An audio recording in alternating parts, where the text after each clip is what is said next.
నమస్తే. Spiritual, motivation, educational వీటికి సంబంధించి ఇంటర్వ్యూస్ ఇవ్వదలుచుకున్న వాళ్ళు కింద నంబర్ కి కాంటాక్ట్ చేయండి. నమస్తే, వెల్కమ్ టు అవర్ ఛానల్. నేను పద్మిని. ప్రస్తుతంతో పాటు ప్రముఖ ఆధ్యాత్మికవేత్త, వాస్తు జ్యోతిష పండితులు జీవీఎల్ఎన్ చారిల్ గారు మనతో పాటు ఉన్నారు. మాట్లాడదాం. సార్ నమస్తే. సార్, విష్ణు సహస్రనామంలో ఏ ఏ శ్లోకాలు ఏ ఏ నక్షత్రాల వారికి అనేది అందరికీ తెలిసినటువంటి విషయమే అయినప్పటికీ మరొక్కసారి ప్రేక్షకులకి గుర్తు చేస్తూ, అలాగే ఏ నక్షత్రాల వాళ్ళు ఎలాంటి పరిహారాలు చేసుకోవాలి, ఆ నక్షత్రం యొక్క మూల మంత్రం, ఇవన్నీ కూడా చాలా సవివరంగా అందిస్తున్నారు. అందుకు కృతజ్ఞతలు తెలియజేస్తూ, మరి ఇప్పటికి 3 నక్షత్రాల గురించి ఆల్రెడీ మాట్లాడుకున్నాం. ఇక రోహిణి నక్షత్రం వారు ఏ శ్లోకాల్ని పఠించాల్సి ఉంటుంది, ఏ ఏ పరిహారాలు చేసుకోవాల్సి ఉంటుంది? శ్రీ గురుభ్యో నమః.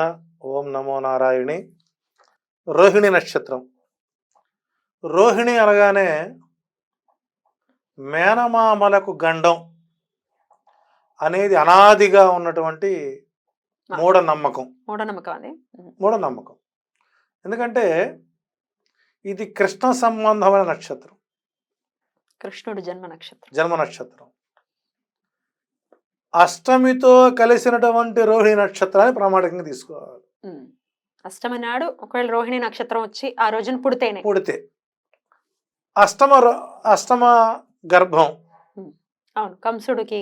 అవును, ఎందుకంటే రోహిణి నక్షత్రాధిపతి అయినటువంటి గ్రహం ఏదైతే ఉందో చంద్రుడు అష్టమంలో ఉన్నప్పుడు కృష్ణుడు పుట్టాడు కాబట్టి మేనమామ గండం.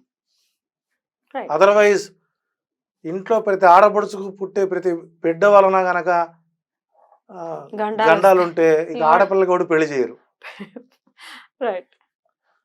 అష్టమ చంద్రుడితో కూడిన రోహిణి నక్షత్రానికే దోషం. మరి ఎలాగంటే వాళ్ళ పురోహితులు నన్ను తిట్టుకుంటారు. ఆయన చెప్పాల్సిన బాధ్యత.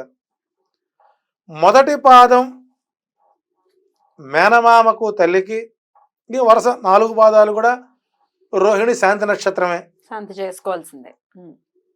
ఇది తప్పదు. ఇది కూడా మనకు బాలర్షల కింద వెళ్తుంది. ఈ 4 పాదాల వారికి కూడా ప్రతిరోజు క్షం లూం రోహిణ్యై నమః ఒక మూల గ్రంథంలో అద్భుతంగా ఒక వాక్యం రాశారండి. ప్రతిరోజు నిద్రలేచి ఆ నుంచి అమ్మహా వరకు, కా నుంచి బండరా వరకు నిద్రలేచి వర్ణాక్షరాలు చదువుకుంటే చాలు. అ ఇ ఈ ఉ ఊ రు రు ఏ ఏ ఐ ఓ ఓ ఔ అమ్మహ లూలు అంటే ఈ 56 అక్షరాలని రోజు పఠిస్తే చాలు, అన్ని బీజాక్షరాలు చదివినంత ఫలితం వస్తుంది అన్నారు. అంటే రోహిణి వాళ్ళకి చంద్ర సంబంధ నక్షత్రం కాబట్టి 4 పాదాల వారికి మానసిక అస్థిరత్వం ఒకటి, మూర్ఖత్వం ఒకటి, పట్టుదల.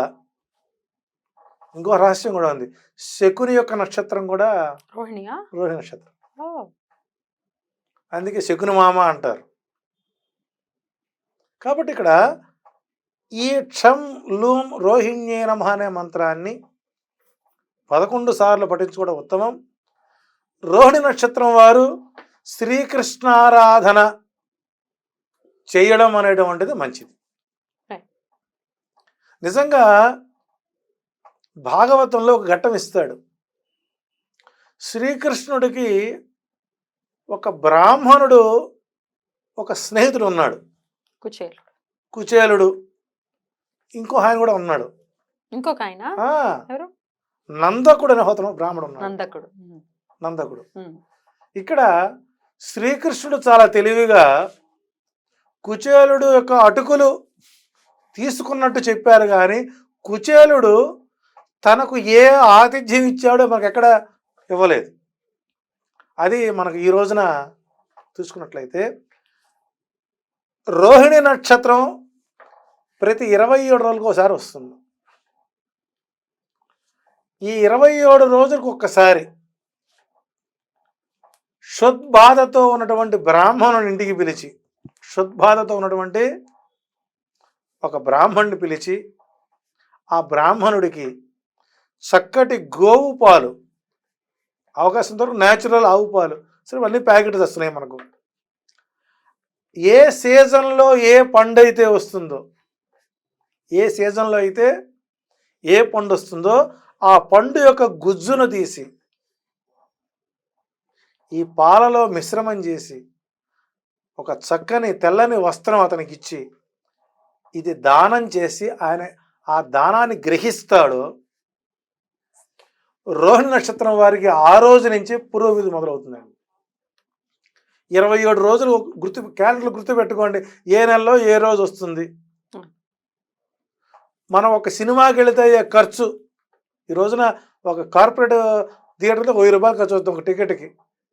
నెలకు ఒక 1000 రూపాయలు, 500 రూపాయలు తాంబూలం ఇవ్వండి, గ్లాసు పాలు పళ్ళరసం బ్రాహ్మణుడు చేసి, ఇంకా మీకు ఒప్పుకుంటే శ్రద్ధ ఉంటే బ్రాహ్మణుడి యొక్క పాదాలు కడిగి శిరస్సు నీళ్ళు చల్లుకోండి. ఇలా ఒక 12 రోహిణి నక్షత్రాలు ఎవరైతే బ్రాహ్మణుడికి ఫల పాయసాన్నం ఉంటుంది, దాన్ని ఫల పాయసాన్నము అంటారు.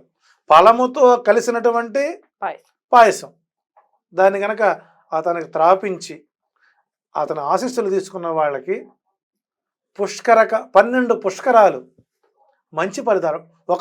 ఒక సంవత్సరం పాటు మనం అలా చేస్తే 12 పుష్కరాలు వాళ్ళకి ఎలాంటి శారీరక మానసిక ఈతి బాధలు లేకుండా ఉంటాయి అనేటువంటిది కూడా మనకు భాగవతంలో మనకు ఇవ్వడం జరిగింది.